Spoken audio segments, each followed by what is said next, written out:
CYInterview, CYInterview covering Las Vegas and the world. Today we look back at our 2019 CYInterview with music superstar Paula Abdul that took place during her Las Vegas residency in 2019 at the Flamingo Las Vegas Hotel and Casino. Here is that CYInterview. You're on CYInterview. I'm CYInterview. Today on CYInterview, we welcome the one and only Paula Abdul, who now has her own residency here at the Flamingo Hotel and Casino in Las Vegas. Paula, thank you so much for being on CYInterview. How are you? I'm doing great. Thank you for interviewing me. Oh, you're most welcome. So let's just start with this. When I saw the show last night, I felt that you were telling your life story through your show. Is that a fair statement? Somewhat, yes. I wanted to make this show feel very personable. And I wanted people to leave with a better sense of knowing who I am, and to leave with a lot of inspiration and love and joy. Okay, so looking forward to that, I think you're also reminding people about all of the things that you have contributed to entertainment over the last 40 years, whether it be TV, movies, dance, and music. It does. I mean, I've been blessed and fortunate to have had so many different avenues and aspects of celebrating a career in this industry. So I thought it was important for people to get to know a little bit more about me and how I became the performer and entertainer that I am. You have also shown, watching this show last night, that you can still dance your tail off. So what is it like for you to know that you can get up in front of a stage and still do it and get applauses?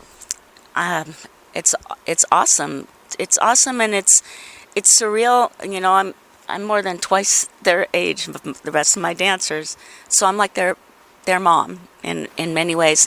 And a lot of these young dancers grew up watching videos of mine, or they're watching their parents become fans of mine through their families. And the fact that what I love about it is I have magnificent dancers, and I truly celebrate them in my show.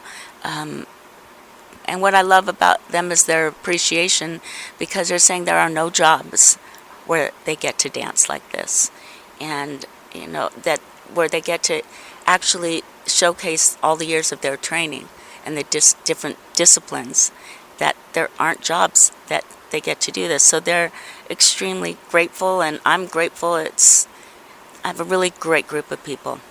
You talk about show business legend Gene Kelly in this show, and I sat there last night thinking to myself, obviously you have said in the past that he helped you believe that dreams can come true, but is there anything else that just stands out that you learned from him? Well, we became close friends, and he would talk to me. We would talk like two dancers, just asking questions, and he'd ask me, what inspired you to do your Cold-Hearted Snake video? And how did you pick the directors? That he'd ask me what inspires me. And when I got a chance to do a Diet Coke campaign, he called me a Wiccan, because he said, when I first met him, I said, I hope there's one day where I can somehow be mentored by you. And I remember not 2 hours after I left his house the first time, he called me up and said, are you a Wiccan? Because I just got a call from Coca-Cola asking if I would be willing to lend my assets where we danced together. And I just had a feeling. I just had a feeling that would happen. And what was so cool is he said, I will be happy to let you use the estate of my choreography, but I want to train you. So I would go to his house, and he would train me. And I was replacing Frank Sinatra in the actual scene of the Diet Coke commercial that he's dancing. And he'd have a stick, and he'd go, no, Abdul, on the and count between 3 and 4, Frank Sinatra, would look to the left and look at me. And so he was coaching me, and it was the coolest thing. And I got a lot out of him, because I would invite him to come down when I was choreographing the Oscars. I had him come down. I didn't tell the producers of the Academy Awards or Billy Crystal, who was hosting, or my dancers, that he was coming and I was going to have him critique what was going on.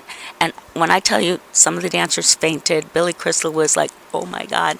Just the fact that I had a mentor like that, the fact that I got to finally meet and work with someone that really is from the beginning the reason why I'm an entertainer. 2 more questions. When I say Paula Abdul, music icon and dance icon, what comes to mind? That you're putting me in a elite category of people that I grew up like idolizing, like Anne Margaret's, like Shirley MacLaine's, like Judy Garland's, like Ann Miller, Sid Charisse. I mean, the list goes on. Those were my idols. I always felt like I was born in the wrong era because I grew up really, really appreciating the MGM musical era, and that maybe I could be a contemporary artist that would really help bring that knowledge into my artistry. So. My producer, featured columnist Jay Bilstein, who hopefully we'll get to speak one day, maybe do a longer phone interview. Would love to do that with you. Wanted me to ask you one question. What was it like to have your bar mitzvah in Israel back in 2013 in Israel? Well, the fact that I got to even celebrate a bat mitzvah at 50 years old was truly incredible. And I'd been studying with my rabbi, Chaim Mintz, at the Chabad of Bel Air, and when I was going to Israel, it was just like I hadn't taken a vacation in so long, and my rabbi couldn't come with me. However, he hooked me up with his associates, and I was going to do my bat mitzvah at the wall, but people started realizing that I was there, and got a little chaotic. So I celebrated my bat mitzvah in a little place called Tzvat, and it's like a jewel box. It looks like a fairy tale town, it's incredible, and it was probably the most magical and mystical experiences of my life. So many incredible messages came through, and I was able to meet the former President Shimon Peres and spend a day with him. It was my most favorite experience in my entire life. I can't wait to go back. Come see Paula Abdul at the Flamingo Hotel and Casino on the Las Vegas Strip. Thank you so much for being on CYInterview. It's finally nice to have spoken with you. Thank you so much, honey. Thank you. For CYInterview, I'm Chris Yandeck. For CYInterview, I'm Chris Yannick. If you haven't already, please hit the like button below and subscribe to our YouTube channel to keep up with everything we have going on here at CYInterview, and I'll see you in the next one.